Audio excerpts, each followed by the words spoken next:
We're just going to wait until more of you file into the chat. Make sure you definitely drop all of your questions into the chat, and we will answer as many as we can possibly fit into the next hour or so that we are on here. But Alex, before we start answering questions, and please ask your questions again, YouTube audience, wherever you're at, just drop them in, and we're going to get to as many as we can. I did want to talk about what I said yesterday on our YouTube channel about Cam Newton and just sort of clarify, but also discuss some things. And I think the biggest thing for me with Cam right now in the Patriots is that the asking price in the veteran quarterback market is astronomically high, right? And the Patriots are not going to bite on a Carson Wentz trade. They're not going to give up the assets for a Deshaun Watson or even a Derek Carr, who may or may not be available. But point being, they're astronomical asking prices. That's not going to happen. So with that, coupled with the fact that in the free agent market, I don't think right now that the Ryan Fitzpatricks of the world are making a whole lot of difference for the Patriots than just re-signing Cam to them internally. So ultimately what I'm saying is they might be stuck with another year of Cam, somebody in the draft that they can develop alongside of Cam and go from there, because the market right now is just not really lining up for them to have a significant upgrade. Yeah, but and I'm going to go back. I've been harping on this point, and I feel like I'm a broken record at this point, but I'm going to say it again.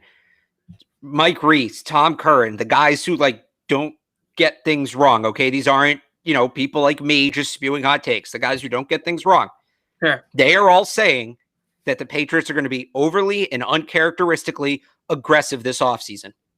I just don't know how Cam Newton and Kellen Mond, if that's what you walk away with, is overly and uncharacteristically aggressive. That the big thing screams status quo to me. Right, and it is, and that's a very good point. But I think the issue is that it takes two to tango, right? Like, you can sit there and say, and you can leak through your media guys that you're going to be overly aggressive, but if the trade isn't there, or if the signing isn't there in free agency, then it's all well and good to say that. But do you really have the tools to be able to go ahead and do something like that? Overly aggressive to me means they are going into this offseason and they have guys, either individual guys or positions circled where they're not going to be outbid. That's what that means to me, is you're going into the offseason and player A, player A is becoming available, and you won't let anybody offer more, whether it be in money in free agency or in a trade. You won't let anybody offer more than you. There is no price that is too high, whether that is, and I'm not saying they should do this, but whether that's trading for a Carson Wentz, whether that's trading for a Derek Carr, maybe it's that, whether it's Dak Prescott hitting free agency. And the reports are kind of, again, I've been a broken record on this, but we're starting to see the reports out of Dallas that that's not a sure thing. And look, they gave up a second rounder for Matthew Stafford, so that doesn't help the argument. But it doesn't mean that they have to be overly aggressive on everybody. It just means that if they believe that Carson Wentz is the guy, and I'm not saying they do, I don't think they do. I think the report right now is they don't. But I'm using him as an example. If they believe Carson Wentz is the guy, then there is no price asking price too high to trade for Carson Wentz. They won't be outbid. That's what that means in the context of the reports of overly aggressive. If Dak Prescott is the guy, then the 15th pick, if it comes to a trade, the 15th pick is on the table. Stephon Gilmore is on the table. Future firsts are on the table. If he becomes a free agent, it's a blank check. 30 a year, 35 million a year, 38 million a year, whatever it is. So yes, in past seasons without this kind of acknowledgement, yeah, Cam Newton and Kellen Mond, or Cam Newton and Sam Ehlinger, or even Cam Newton and Jarrett Stidham, that's the status quo. But everything we're hearing is they're not going to go back to the status quo. So if it is Cam and a day 3 draft pick, that's going to be a disappointment. That's going to be a letdown. That's absolutely the reality of it. I'm not saying it won't happen. Absolutely.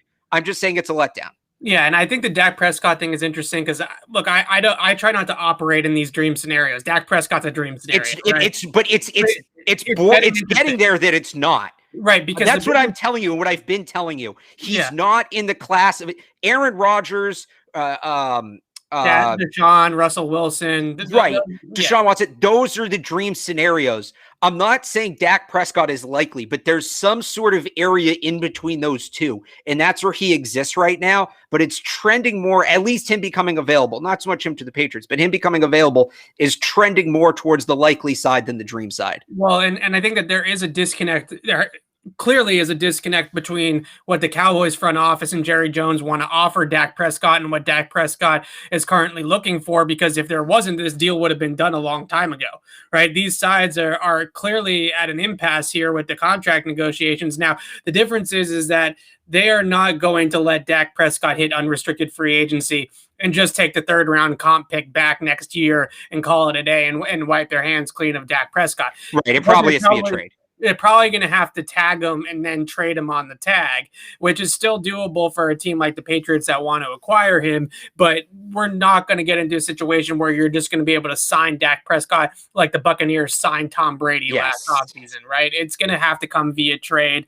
I think the biggest thing is that I keep on coming back to, though, is that my point with Cam is that there is a line, right? Dak Prescott's clearly above that line that you go all out to get that player if he becomes available. But there is a line of, where are we improving all that much? Does Ryan Fitzpatrick really move the needle? Now, maybe it might be more entertaining. Maybe some Patriots fans are just done with Cam Newton and they would just prefer to kind of hitch their wagon to Ryan Fitzpatrick, so to speak, instead of having to watch Cam again for another year.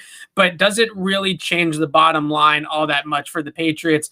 And I think that that's a question that they're asking now, is that Cam versus Fitzpatrick versus Jacoby Brissett versus Tyrod Taylor, those guys of the world. I don't know if it makes sense to go a different route and rebuild the bridge when you already have a bridge that's halfway built. You know what I'm saying? Yes, but here's what I would say to that. I don't think anybody's rooting. Maybe there are some people rooting for just Ryan Fitzpatrick, but so I'm in this camp where I think Ryan Fitzpatrick's a fit. I'm doing that under the assumption that they're going to draft a quarterback in the first round and that he'd be a good teacher. And you're talking short term, Ryan Fitzpatrick being the starter is in like half a season max. I'm in the same boat with Tyrod Taylor. I'm in the same boat with Alex Smith. Like most of those guys you just named. The thing that makes Cam different, and the reason I can't put Cam in that group, and look, I think Cam would be a fantastic teacher. Okay. We know if there's one thing we know the guy can do and still do and has always been able to do, it's command a locker room and be a leader and get people to rally behind him. I would love for the Patriots long-term quarterback to learn how to do that from Cam Newton. Yeah.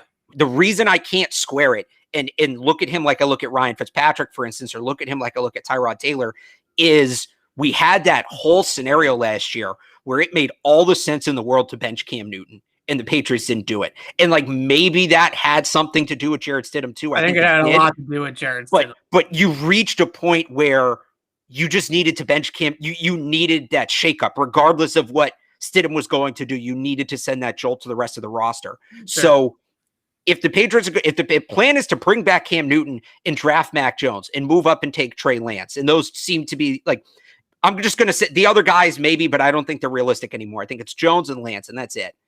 If that's the plan, okay, but are we going to have to go through this same circus where Bill Belichick won't bench Cam Newton? Right. When you have Trey Lance or Mac Jones sitting there on the bench and it's week 8 and Cam's thrown 1 touchdown and 7 picks, is there going to be a refusal to bench him? Because at that point, you're wasting that first round pick. You're screwing with that guy's development and you're right back where you were last year.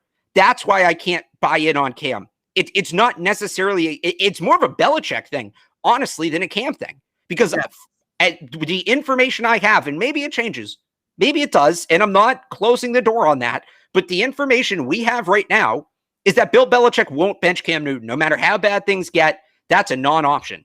And I don't want to deal with that. If I have a first-round pick waiting to develop, that he's going to have to sit there and watch Cam struggle to throw the football. That's not fair to him. That's not right for his development. It's obviously less watchable. So unless there's a clear, unless they make it clear with Cam and they make it, and by the way, the other coaches make it clear with Bill that Cam Newton is not untouchable as the starter, then I can't get behind it. Yeah. I can understand all of that. And I agree that there is a degree as well of how long is the leash who's behind him on the depth chart. What's the plan from a quarterback room perspective, not just the starter, but the whole entire room next year and the whole depth chart.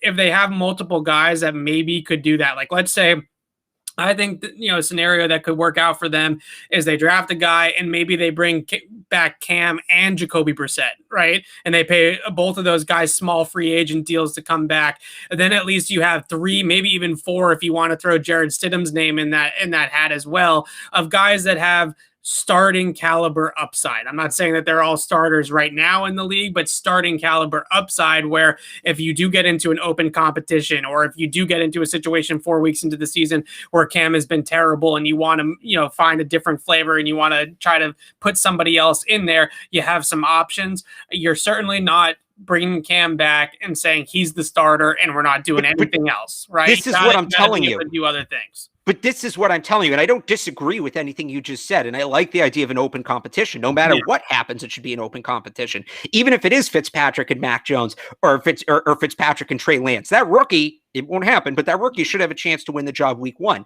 What I am telling you is this, and you just said there needs to be an understanding it's an open competition. Yeah. What have you seen that makes you believe that if Cam struggles, Bill will bench him?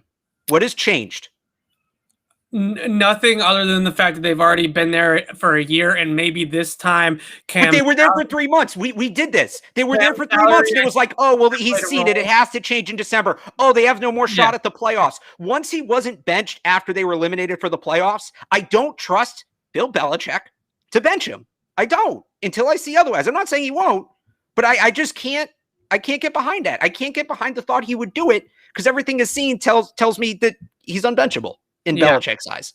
Yeah, that's fair, and it's a tough one. It's a tough one to sell. I'm not sitting here trying to sell anybody on it. I'm more trying to prepare people for the reality that could happen.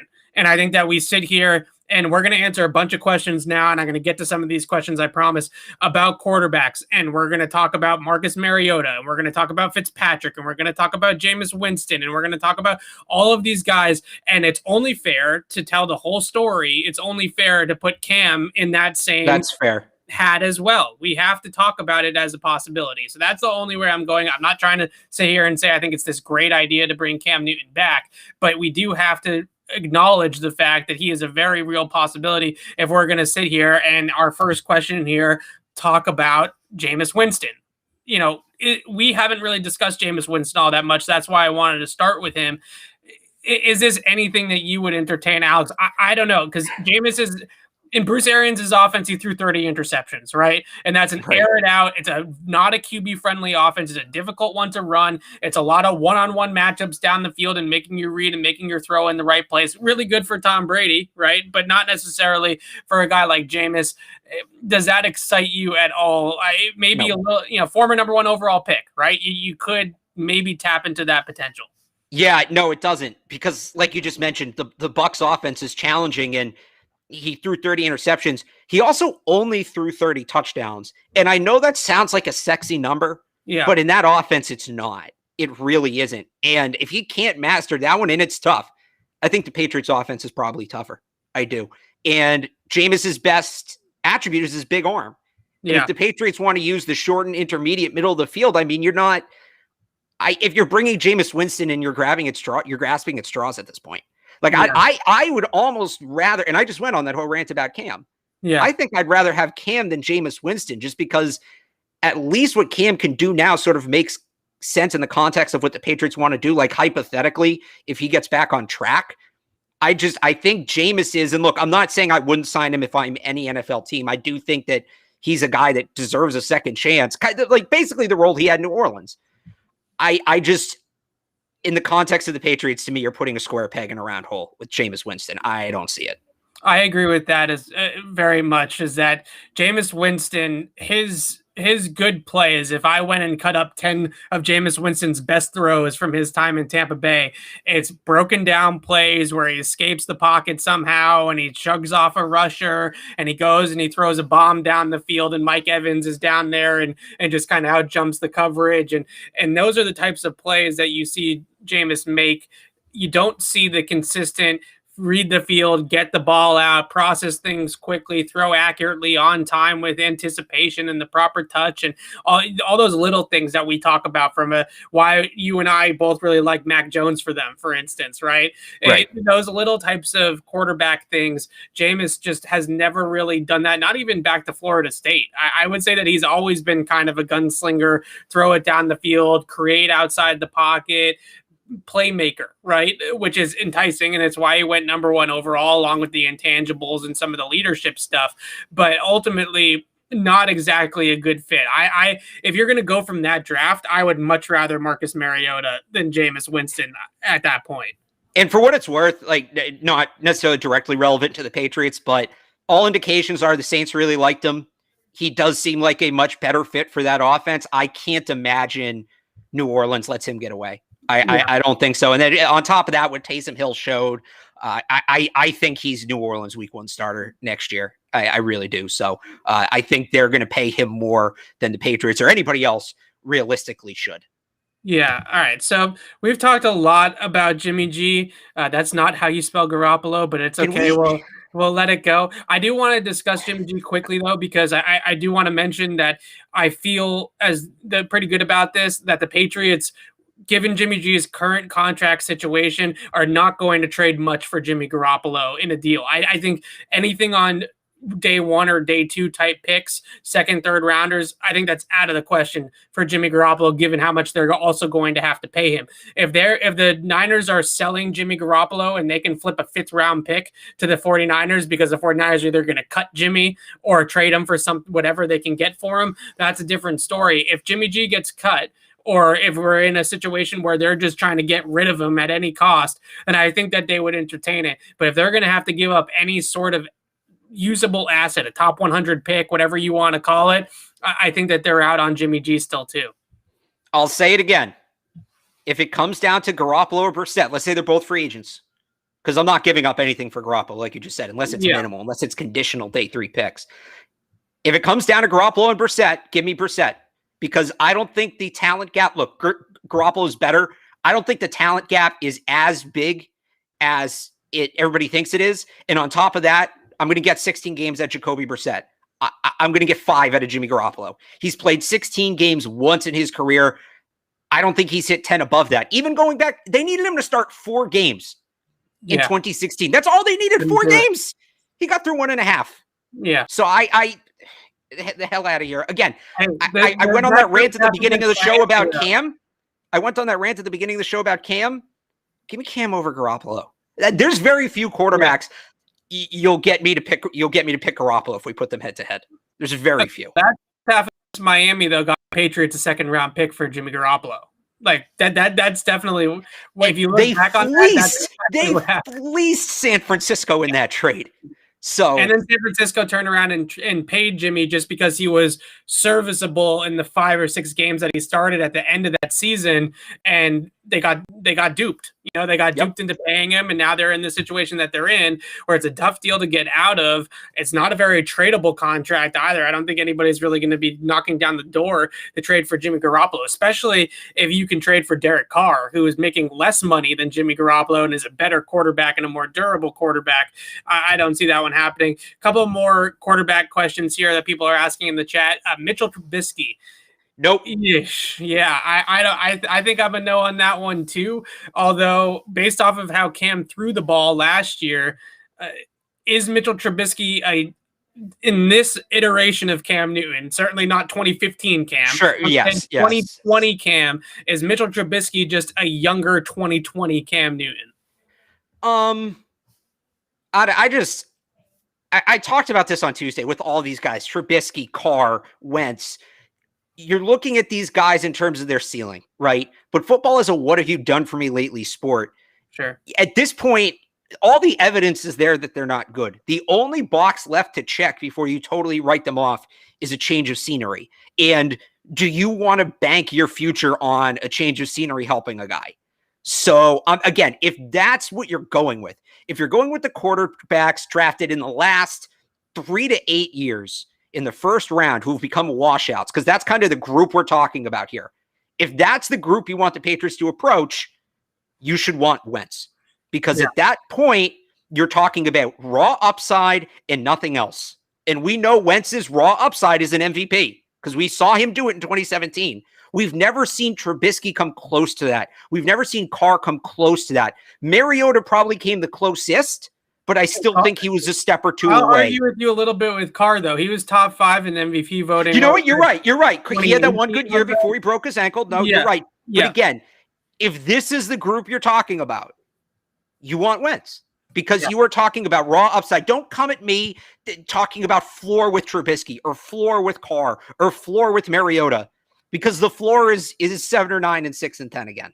And the Bears are aggressively looking to upgrade on Mitchell Trubisky, so that his own team is telling you that they know they made the wrong pick. Right. What does that tell you? The guy, right? That tells you a whole lot. They did fix some of his issues towards the end of last year. They ran a lot more of that Shanahan-McVay style bootleg play action, rolling him out of the pocket, letting him throw on the run, which is what he did at North Carolina in college that he was really successful with. That's sort of what makes could make him good, but again, the Patriots don't run that. The Patriots don't run it. I wish they did. They do not, and they don't do it a lot yet. At least, I mean, maybe they go there eventually. But yeah, I think we're both a pretty hard. But is Mac Jones? So if you have to change, not Mac Jones. That was my next question. No, I was going to shout them out. No, one more point on Trubisky. I just said that because I saw it in the chat. I wanted to shout them out. Yeah. So if you get Trubisky, you have to rework your entire offense. I actually think the Patriots should kind of go over a major offensive overhaul. Yeah. But is Mitchell Trubisky the guy you want to do that around? Is Mitchell Trubisky the guy you look at and that's the guy we're going to change our entire identity for? No, he's not. Yeah. Okay. So let's answer this Mac Jones question. Both of us have already kind of pounded the table at different times in various ways for Mac Jones. I had for the record. You were first. I have since October. You were first. You caught on. Yes, I caught on. What game was it that I caught on? Maybe the Natty. It was the Natty. It was, yeah. I mean, that one was the one that put it over the top. I think I was already kind of in the category of, okay, this guy's intriguing in that Florida-Alabama SEC championship game, which was like, if you go back and watch that game, that's like the game that I'm going to end up watching 10 times because of all the draft prospects that are in that one game. I mean, it was a really good game too. So at least, you got that. That was in a lot of ways because Florida benched all their guys besides Kyle Trask in their bowl game. So that was a really important game from the draft perspective. But we both like Mac Jones and we both like his outlook long-term. But is he a guy that you would feel comfortable with starting year one, day one, wherever you want to kind of put that marker? Let's ask year one because that's what the question is. Okay. Here. So year one, week 1, no. Year 1, week 8, week 10. Yeah, I think I'd be okay with that because by all accounts, he's a very fast learner, and that's huge. So I am under the belief that quarterbacks should sit. I always thought a year. Maybe it's not a year, but I do think there's a ramp-up period, and you risk throwing a guy out there too early and damaging his confidence, and then that's it. Because that you can't get back. So, I like more so the Aaron Rodgers model, the Patrick Mahomes model. Justin Herbert kind of swayed me that it can be done in less than a season, but is Mac Jones an upgrade year one? You upgrade your overall quarterback outlook because you have a potential long-term option. I don't know if he's an upgrade week 1, but him playing year 1, week 8, I think would be good. And there was one other question here relating to Mac Jones. I don't know if you can find it, Evan, comparing him to AJ McCarron. And I really want to touch on that because I see this a lot. And the thing you need to know about that, because I see fans do this all the time. And as somebody who's watched a ton of Alabama football, I understand why that comparison happens. I absolutely do. Yeah. But here's the thing. Alabama was one of the last teams to run like the old school college football offense where you ran the ball 40 times a game and, you were in 21, 12 personnel, whatever, most of the time, like all of that. That's what they were doing when they had AJ McCarron. Sure. They changed that system 2 or 3 years ago. Basically, Nick Saban kind of saw what was happening elsewhere in the SEC and said, this isn't an old school college football conference anymore. We need to upgrade. And that's when they go out and they get the guys like the Jalen Waddles and the Devonta Smiths. And they turned into more of a spread offense. So yes, both had incredible talent. Absolutely. And Jones might have been better than McCarron's, frankly. But it's a different offense. It's the offense AJ McCarron ran asked almost nothing of the quarterback. It was get a clean handoff, make the read at the line, adjust the blocking assignments for the run game, make a clean handoff, and like 4 or 5 times a game, you would have to make a decently hard throw. Nothing overly challenging, but decently hard. There were no reads. It was all single read, whatever. Mac Jones is running a modern college spread offense. There's a lot more going on in his brain during the play. So that is the difference between them. And that's why Mac Jones is a lot more encouraging than a guy like AJ McCarron was. I just wanted to get that off my chest because I saw the question. No, it's a very good question. I feel like Mac Jones is the guy we should be comparing Mac Jones to is Tua, not AJ McCarron.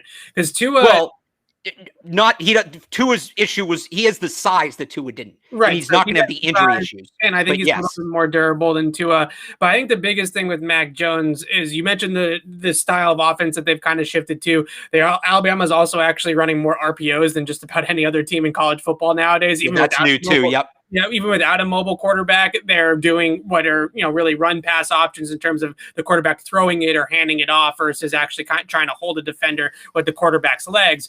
But ultimately, I think what you see with Mac Jones is somebody that I think can be ready to start almost right away because I'm not concerned about the mental aspect of the game for him. I think he can see the game really well. I think the game slows down for him in key situations. I think he processes things very, very quickly. I think he's been running, like you said, in a very pro-style spread type of offense that has multiple reads for the quarterback, coverage and full field progression reads.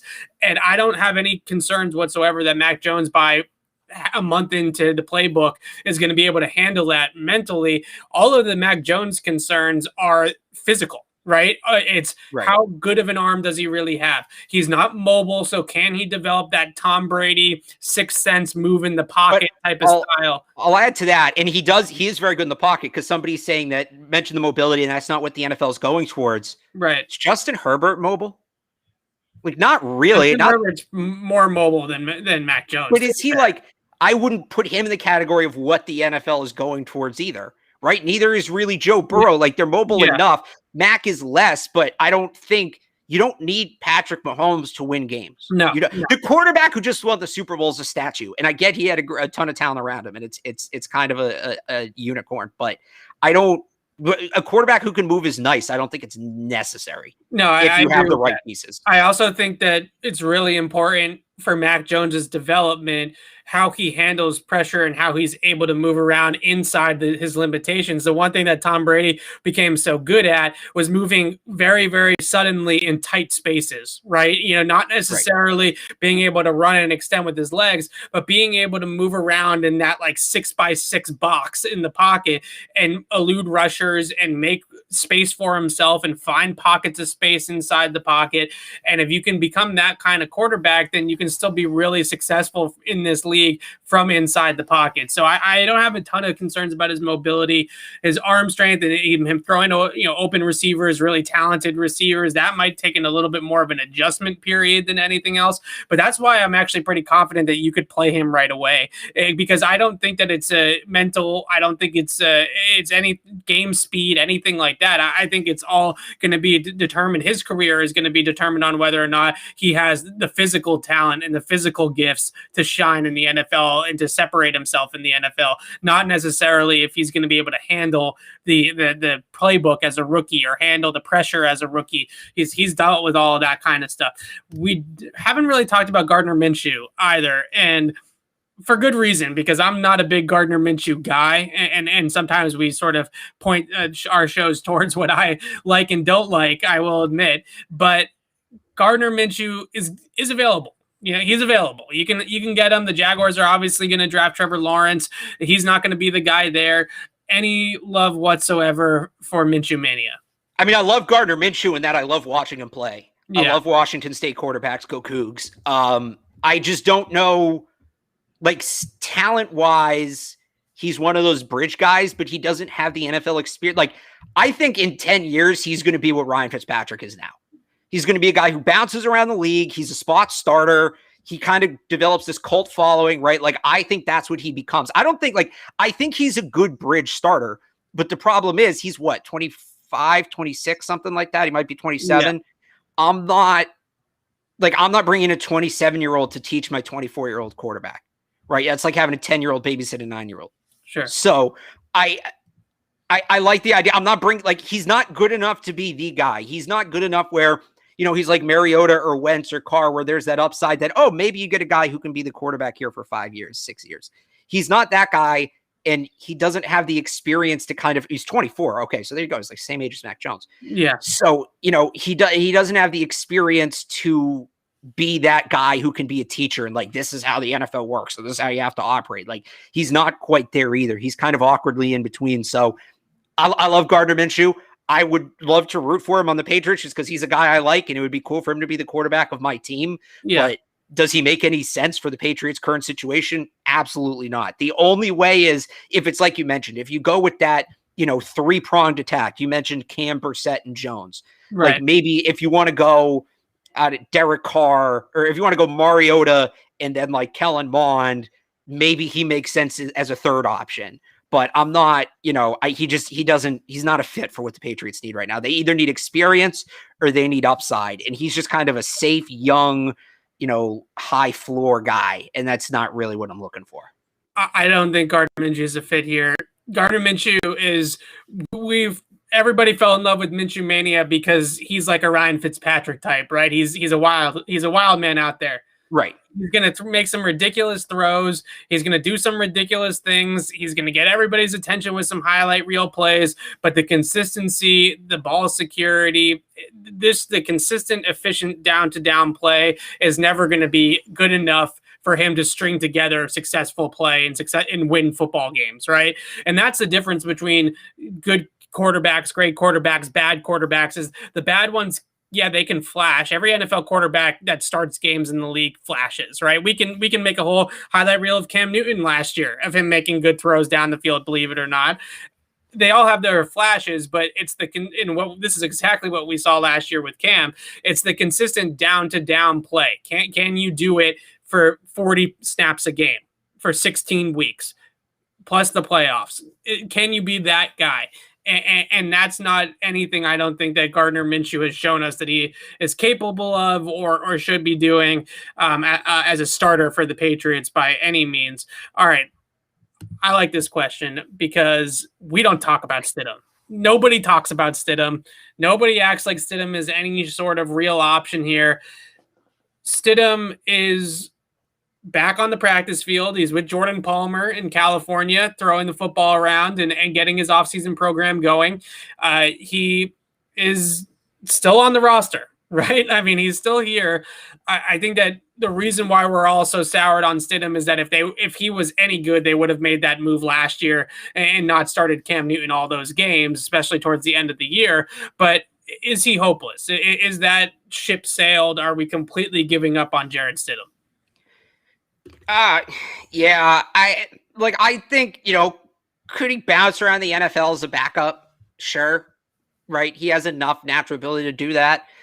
The XFL is starting up again in 2022. Like maybe we see him there.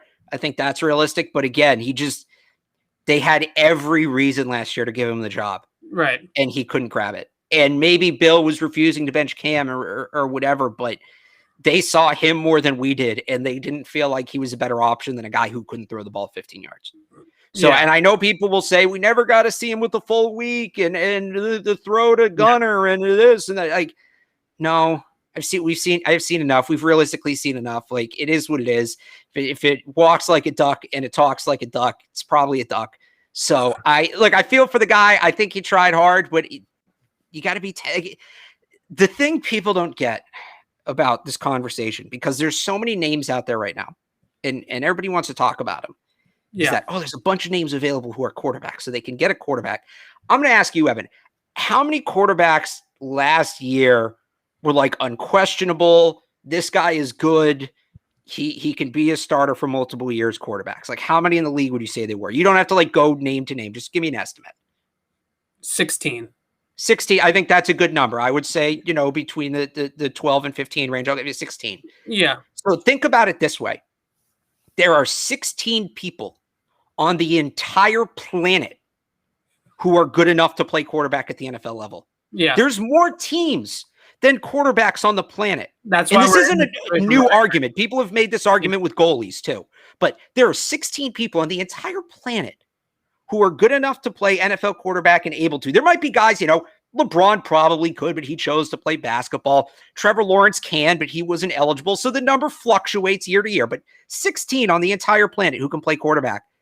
The odds that this guy, who has by all accounts struggled at every step, is suddenly going to flip the switch. What's the world population? It's like 3 trillion, right? Yeah. Is he 1 in 16 out of 3 trillion based on what we've seen? I don't see it. Yeah. The odds don't support it. It's not worth selling out for. If you want to keep him around for the rest of his contract and maybe he can work through what the issue is, like, there's nothing wrong with that. But, well, there is if you draft Kellen Mond, because you're being redundant at that point. You're wasting a roster spot. But, like, I'm not giving him the keys week 1. He hasn't shown me he can do that. I also think that, there was a lot of stories that came out about Jared Stidham's work ethic when he was in high school, and then when he transferred from Baylor, he went back to his high school and was working out practicing with the varsity team from his high school to stay sharp because he was in his transfer year, all this type of work ethic stuff. From everything that I have heard, a lot of that work ethic stuff went out the door when he got drafted by the Patriots, and they didn't really see that intensity, that snarl, that desire, that fire to want to go out there and take the job, because last year in training camp, he had that opportunity. He point blank had the opportunity to beat Cam Newton out for that job. And I think that there were people in the building that wanted him to go out there and beat Cam Newton out for the job. And he just didn't do it. And in a lot of ways, Cam was okay in camp, but in a lot of ways, Cam just kind of stumbled into that job because Jared Stidham wouldn't take the bull by the horns. And until he shows me that he's going to have that type of fire and that type of competitiveness where he's going out there and he's showing play to play, this is my job. This is my show. I just can't buy it because the tape, even from his rookie preseason, is a lot more inconsistent than people want to believe. I think a lot of people remember that Lions game. He looked really good in that game. That very first preseason game against Detroit was a good one. Go watch the other 3 that they played. It was up and down at best. And I think that's putting it politely. A lot of plays that could have been turnovers that weren't turnovers, dropped interceptions. There were actual interceptions and fumbles, sacks taken in the pocket. He had something like 11 sacks taken in that preseason. Really spotty tape preseason that I think a lot of people, we can isolate individual throws and say, oh, that was a really good throw. He threw a couple touchdown passes against Tennessee that were well-placed balls on go routes and things like that. It wasn't there as much as people wanted it to be. And I think we tried to create this thing out of Jared Stidham that I don't think ever really existed. It didn't exist at Auburn. It didn't exist when he came to here in camp. And I think we're continuing, a lot of people are continuing to hold on to that. And he never truly was good at any level of football that he's really played at. Why do people think I'm asleep? This is a niche. I also think people are confusing that I'm Evan and you're Alex. I see that a lot too. This is a niche comparison for people. Yeah. But Jared Stidham is kind of like Alex Moran right now. He's the backup, and he's finding I didn't watch that show, and I thought of that comparison the other day. Early season Alex Moran. But remember, once Alex Moran gets a taste of what it's like to be the starter, he totally flips and he gets super competitive. But yeah, he's he needs that kick in the ass right now, because right now he's like season 1 Alex Moran. Oh yeah, he's totally the Patriots need him to be season 3 Alex Moran. I did see a question in there because we've done a ton of quarterback talk about Gilmore. I want to switch over as well. So here, I came up with a stake about Gilmore the other day, and we talked about it a little bit off the air, but I'm ready to put it out there. So I look at one of the best trades in the NFL last year, right, was the Stephon Diggs trade. Not just for the Bills, because Minnesota gets that first-round pick back. They get Justin Jefferson, so they stay talented at the position, but now they have more team control under contract and much cheaper. Yeah. So I look at what's going on with Gilmore. He's 30 years old.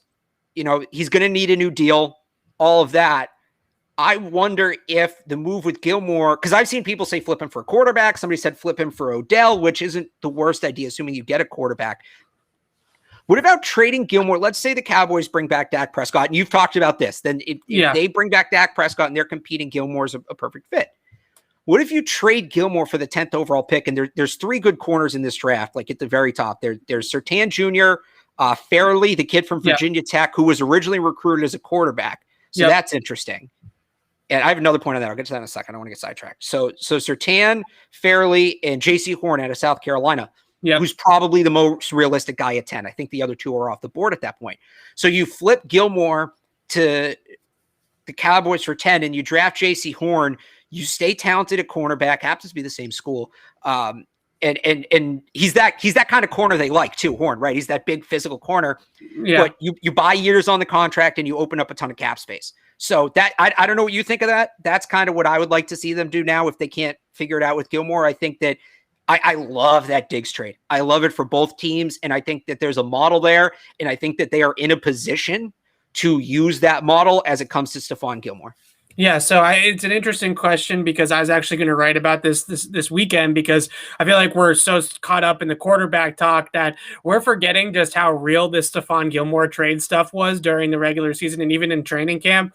Remember, they had to pay him a bonus, basically, an advance really on his salary for 2019 or 2020, excuse me, just to get him to come back to camp and participate in the season, right? And then we get to the trade deadline and Stephon Gilmore put his house on the market. And there's a lot of rumors he was in trade talks during the draft the last season, and then it kind of died down, and then in terms of trade deadline, it kind of picked back up again. We kind of are forgetting, I think, in a lot of ways, that this was a very real possibility that they were going to trade Stephon Gilmore, and I think that that's the chip that they probably should use. As a rebuilding team, you have to sell something, right? You got to sell some sort of part to get something back for it. That's a long-term investment when you don't have a chip that you're necessarily going to see be on the next great Patriots team. That's the question. Yeah. Is Stephon Gilmore at 30 years old, heading into 31 years old, on the next great Patriots team? I don't know. I see some people saying that you can't get a first for Gilmore. I like maybe the 10th overall pick, that's an expensive pick. Like maybe not straight up concerning the team has to pay him, but like the first, the Brady comp pick, which was a third rounder, and like maybe you throw in a pick next year. Like I'm not saying 1 for 1, but I think there's a package there where you can get that trade done and not, overly thin yourself out. I think that that's a totally doable. It probably couldn't be done 1 for 1. I don't think it could, but again, that Brady comp pick, absolutely getting traded, 100% getting traded. They will not make that pick. They won't pick with the picks they acquire for it. Those are going to get traded. It's going to be a massive trade. And then you move some later picks too. They're going to get comp picks next year for Joe Thuney. They might get a comp pick if he leaves for James White. Will probably be in the comp pick formula. Damiere Byrd might even end up in the comp pick formula. They're going to pick up comp picks next year. So I like that concept of trade Gilmore, get a high pick, draft a corner, and reset the clock at that position in terms of the contract. Yeah, I love that too. And I think that it really, it would surprise me if the Patriots if they put Stephon Gilmore up for sale, I expect them to get a top 50 pick at the very least for Stephon Gilmore. And I think they could get a late first for him. It's not the position it's not 5 years ago, 10 years ago, 15 years ago, where 30 was this like huge drop off age for players at those positions, right? This is a new day and age. There's new training methods. There's new dietary methods. There's new ways to take care of your body. Guys are going to start playing well into their 30s at a high level, and guys are continuing to do that across the league. So I think Stephon Gilmore has 3 or 4 years at a pretty good to not maybe even great level of cornerback play that somebody that wants to upgrade their secondary is going to go ahead and make that move. The question is do the Patriots want to trade Stephon Gilmore in the AFC, or are they really only limiting to NFC teams? Regardless of that, though, Dallas at number 10 has always been sort of the spot I looked at. I think that number 10 is too much for Gilmore. I don't think Dallas is giving you 10 for Gilmore straight up. But again, I think there's a package that makes that doable. There's a package that makes sense. Maybe the Patriots trade, Gilmore plus a third round comp pick, 96 Brady pick or whatever, and get rid of it and trade it. And they have 10 and 15 in next year's draft or in this coming up draft in April, right? Or something like that. And the other thing is that I was going to write about too was the two guys that you mentioned. I'm not as high on J.C. Horn, and we can talk about why in a second, but Farley and Surtain are day one starter cornerbacks. Now, maybe but like, they're not going to be on the board where the Patriots maybe not, but there's going to be 4 quarterbacks taken, right? There's going to be a couple of skill players taken. You got Penny Sewell in there. You never know, right? You could get to a point where you're sitting there in 8, 9, 10, and one of those guys is still available. Farley is the far more explosive, twitchy, freakish type of athlete. Surtain is the son of an NFL player, right? He is technically proficient, efficient, sound, great footwork, great technique at the line of scrimmage and press man coverage. If you could create a cornerback in a lab, 6'2", plenty of speed, it's Patrick Surtain, right? And he understands the game extremely well. So I think that's a really nice pick, that they could trade Gilmore for whatever they get for him, draft Patrick Surtain in the first round, and I'm not going to say they wouldn't miss a beat because Gilmore is better than that, but they would have a guy that they could plug and play right away into that spot with a guy like Patrick Surtain.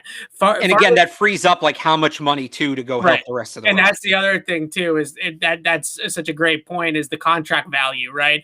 Of having a young cornerback of that caliber on a rookie contract is definitely something that I think that they should be looking at. And this is assuming, I think we're both assuming that they've addressed the needs on the offensive side of the ball in a different way, right? So if they trade for a quarterback, or if they sign a free agent quarterback, or receivers and tight ends and that stuff too, we're on draft night, and quarterback and number 1 wide receiver are already taken care of through free agency, that's when we start to get into the conversation about corners and trading Gilmore and stuff like that. I think that's a really good point as well.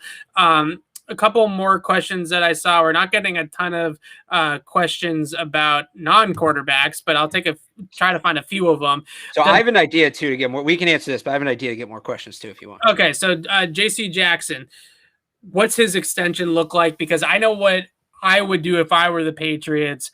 That would be to offer J.C. Jackson a similar deal to what Malcolm Butler actually got with the Tennessee Titans, somewhere around $10.5 million a year, and say, you could sign this deal now with $20 million in guaranteed money that's going right into your pocket, or you can bet on yourself, come back on the 1-year tender, and hit unrestricted free agency next offseason.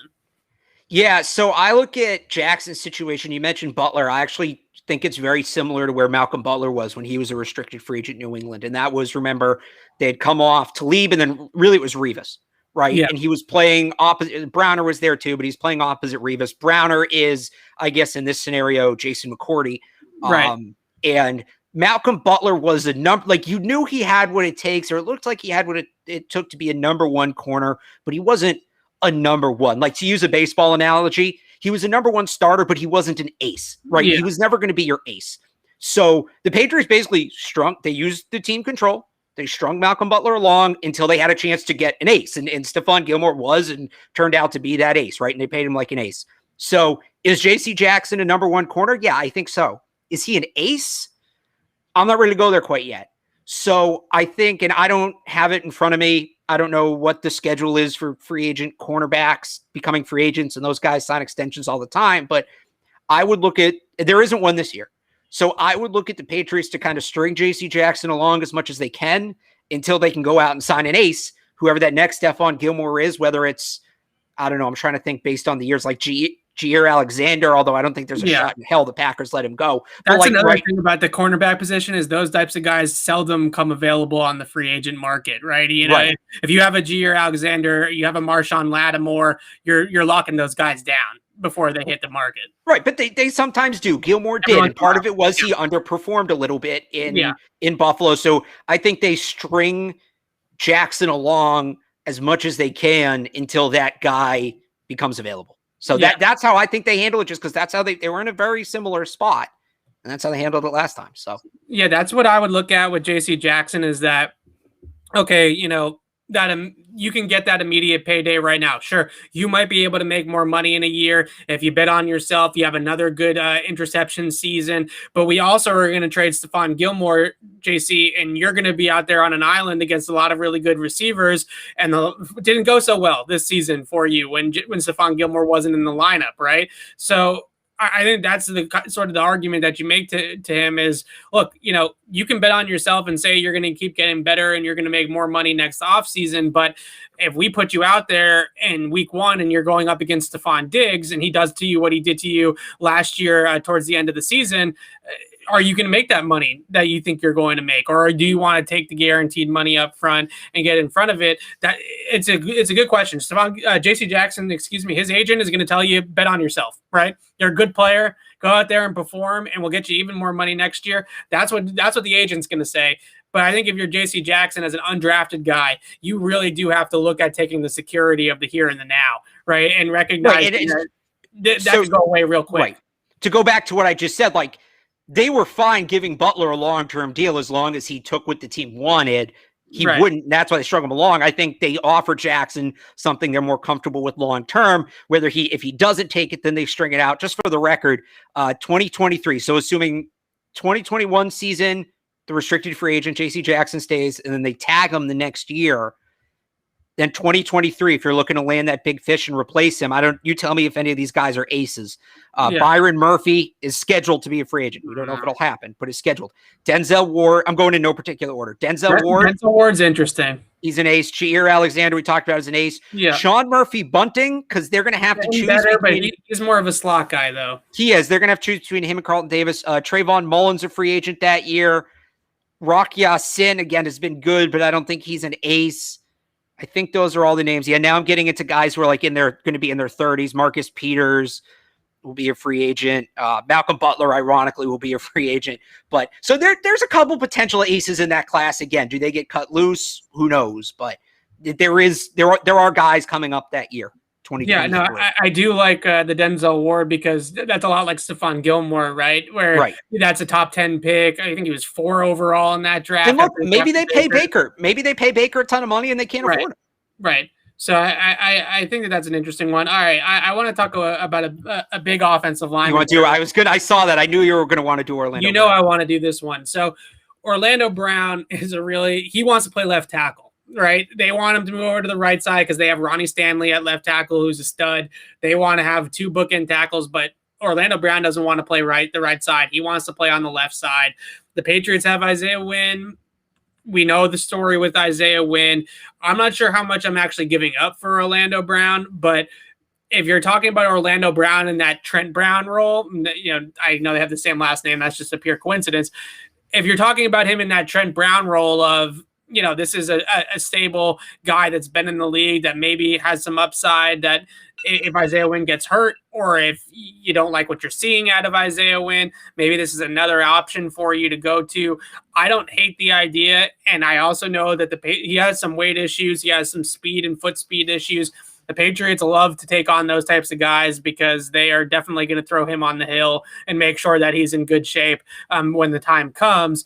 I don't mind the idea of flipping a pick for Orlando Brown, knowing that he has starter upside either on the left or right side. Now, granted, if he comes here, he wants to play the left side. So we should put that out there. But I think it's possible at that point that you can, do you need Isaiah Wynn at that point?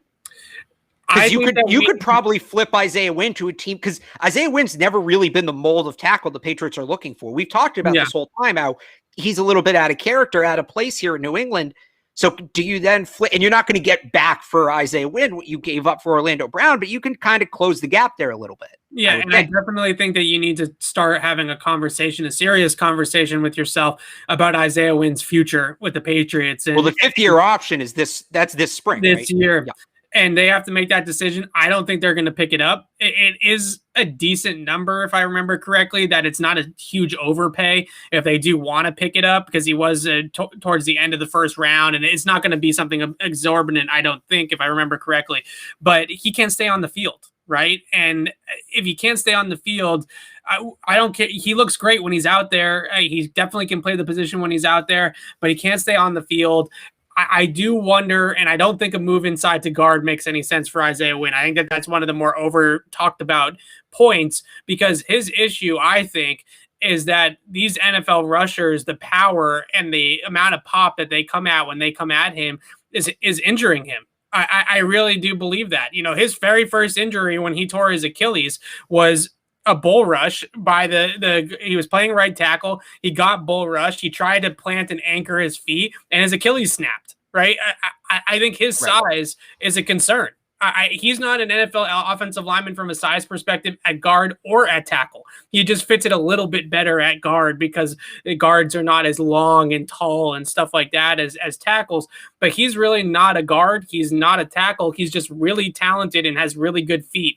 And I don't know. I think at some point you definitely have to have a serious look in the mirror of, is this really the guy? Is this really who we want to have here at left tackle moving forward? And you covered that pretty fully, so I'll just add this. I think between Wynn and Sony Michel, too, fifth-year options are going to be interesting this spring. And I think they're going to tell us a lot about kind of what they want to do with the offense long-term. So, I don't know. You covered it pretty fully. Do you want to – because people keep asking about the two Tampa guys, about Barrett and Godwin. So I hope you want to get to that. I think it's funny because Bruce Arians looked at Chris Godwin in the eyes at the parade yesterday and said, "You're not going anywhere." He's not. Brady's going to get all those guys to take pay cuts. I think Godwin's out the window. Now, you're still going to have to pay him like a good amount of money. Yeah. So that's where I wonder. I think they might franchise tag him, honestly. That's possible too, but even if you do that, I think the resources are going to keeping that offense around Tom Brady. I think that they're going to take some hits on defense to keep that offense around Brady. So Shaq Barrett, I think, is the real possibility between those two. Yeah, so Shaq Barrett's an interesting player. I think that he's more of your 4-3 rush end than he is like a 3-4 set the edge outside type of linebacker. If you're going to bring him into this system, then you have to let him go after the quarterback, right? You're not going to in here and say, Jack, we're just gonna have you sit up in a gap and plug a hole, right? That's not why you pay Shaq Barrett. You pay Shaq Barrett to get after the QB, and he's really good at that. And he's really good at it in scheme situations too. And I think that's sometimes we look at that as a bad thing, right? Is that okay, it takes a stunt or it takes a cleanup sack to get him on the stat sheet or something like that. But you do need that guy, right? You need that guy that finishes the play. And Shaq Barrett is definitely one of those people that does that. Ndamukong Suh, Vita Vea, JPP, those guys created a lot of havoc, and Shaq Barrett got a lot of really favorable opportunities to get after the QB, and I guarantee you that he would be able to do the same thing here in New England with this scheme. So I would really like that if they were going to use him properly. If they're going to ask Shaq Barrett to set the edge and sit in a gap and contain rush on the outside and push the pocket and all that, no. It's similar to the Chase Winovich conversation, right? If you're going to have that type of guy on the roster, you have to let him get after the quarterback.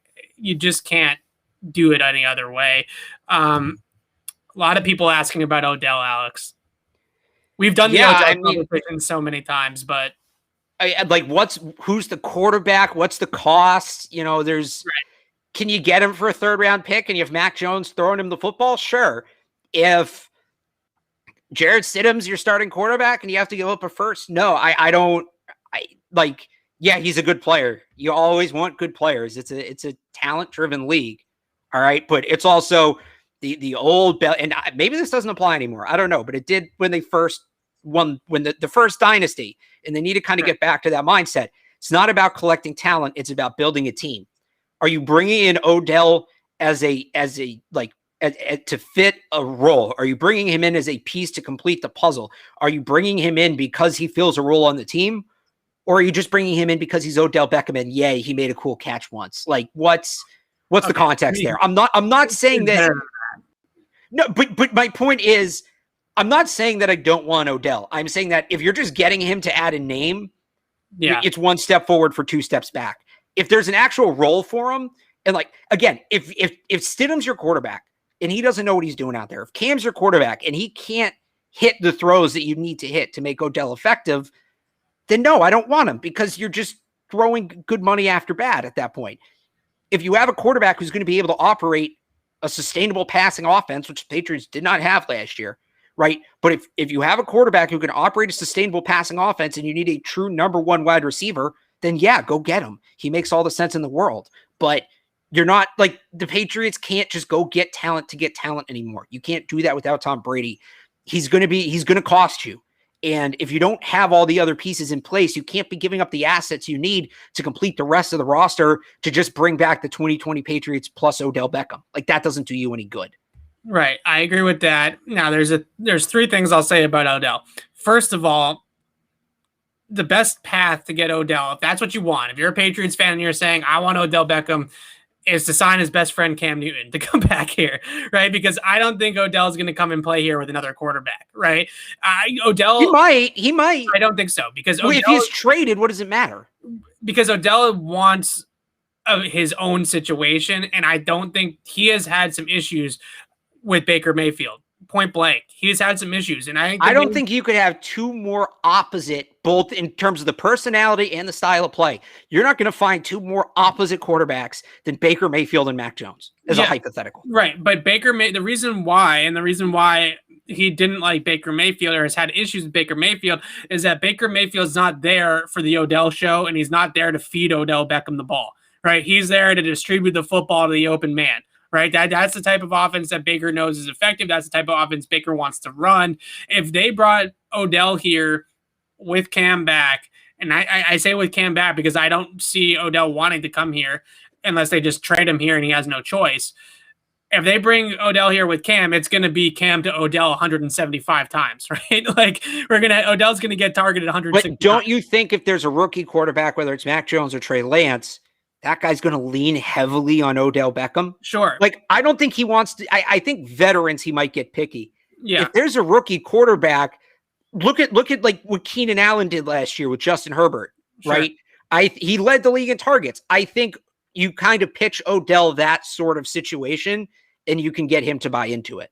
Okay, so the other thing I wanted to mention about Odell is that right now his contract, his cash in 2021 is 15.5 or 15.75 million, right around there, which is very affordable for a number one receiver in today's market, right? Yep. Allen Robinson's going to be pushing over $20 million a year on the open market. So you're talking about a guy that you are getting from, if they want to look at it as a cost-effective sort of move, in terms of value, right? That is very good value for the player at that price tag.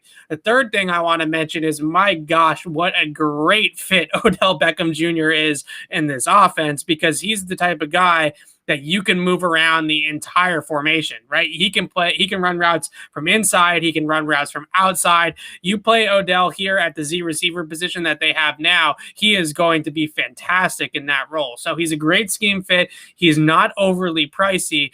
The question is can you keep him happy? And that's the problem the Giants had. That's the problem the Browns had. Can you keep him satisfied?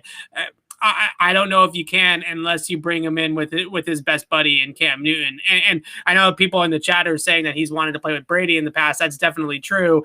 But Cam and Odell go way, way back. Those two are really, really close. And that's really the only way I could see it, because, man, he would be a great fit here. But again, I still think you can sell him on a rookie. I think you can point to what happened last year with the Chargers and sell him on that. I agree with you. Like, he's not coming here to play with Garoppolo. He's not coming here to play with Carr. He's not coming here to play with Mariota. Like, yeah, then you're going to have a problem. I think he can sell him on the rookie. I do. Because then also he gets to be the guy, right? He's Odell Beckham, but at the end of the day, if Cam Newton's here, it's the Cam Newton show. Nobody's looking twice at Mac Jones, okay, if Odell Beckham's here. Even Trey Lance, North Dakota State. Odell's the guy, and I think you can sell him on that too. And it's like, dude, you can get out of Cleveland, man. It's Cleveland. Yeah. Come to Boston. And I know people are down on Boston recently, but it's not Cleveland. Cleveland is bad. Odell is good. Maybe they can get their hands on Odell. We're pushing over an hour here, Alex. We really appreciate everybody that's asked all these questions. I feel like we've covered a lot of bases, although I would have liked to get to more questions that weren't quarterback related. So that's good. And I'm thinking the same thing, because I feel like we're doing this every week. But it's like, this is it. This is, you don't, and here's where I am glad. Yes. Fans are recognizing you can't win without a quarterback. And that quarterback it's not a need, it's the need. The other needs they're important, but they're not relevant until that one need is figured out. They're secondary needs. The top need is quarterback. The rest of the needs are kind of the rest of the needs, right? And one needs the domino effect of one following the other is very, very key. I think it's going to be really a fascinating offseason still. I don't know if it's going to be I know all the rumors are out there. I know Reese and Curran. I trust those guys too. But this over-aggressiveness it's going to have to come out of nowhere because I don't know if they have the sort of appeal to have this kind of huge offseason where they bring in all these big names, right? They don't have that appeal, but they're going to have more cap space than just about anybody. Money talk. That's what they're going to have to do. So for the first time in Bill Belichick's career, maybe for the first time in his career with the Patriots, at least, he's going to have to overpay somebody. And this goes back to what we talked about, here, right? That's when it starts. The dam starts to open. Once you get one to come here, right? Then it starts to get more interesting for everybody else. I will say that. And it goes back to, I guess we'll close with what we started with. The expectation right now, and the reports from the reliable people are out there that they are going to get overly and uncharacteristically aggressive. Yeah, that means overpay. That means overpaying people. That means, look, I know you need to save cap space to maneuver during the regular season. I get that. They're going to have $60 million. They projected about $60 million right now. That goes up to what, about 75 if they trade Gilmore? Yep. Right. If I have that number right, they should go into training camp with like 7 or 8 million in cap space at most. That's where they need to be. They can't meander and this and that. And look, I thought it was a good strategy in the past. I didn't hate it as much. You wait until day 2, you get the bargain, guys, but you had Tom Brady. So you could do that.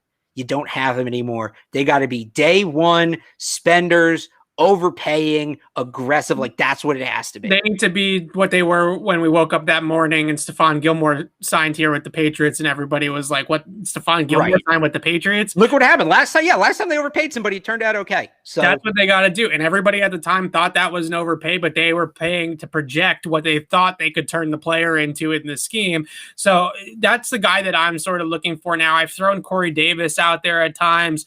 I'm looking for that sort of guy. Like, who's the guy that they are going to say, in our system, 3 or 4 years into this, we're going to be looking back and like, this contract was fantastic, right? Like the Gilmore deal. Who's that guy? Because maybe they can go to that second tier. Like, Allen Robinson's going to get the bag, right? Every team is going to line up to sign Allen Robinson. He's not going to have any problems breaking the bank. But maybe that next wave, that Corey Davis, I mentioned Will Fuller in the past, but now it sounds like the Texans might franchise tag him. There's so many free agent wide receivers out there, so just take your pick, right? One of those guys, they just need, the morning that the legal tampering period begins, they just need to go out and they need to say, here's $16 million. That's $4 million more than anybody else is going to pay you. Sign on the dotted line right now. Let's do this, right?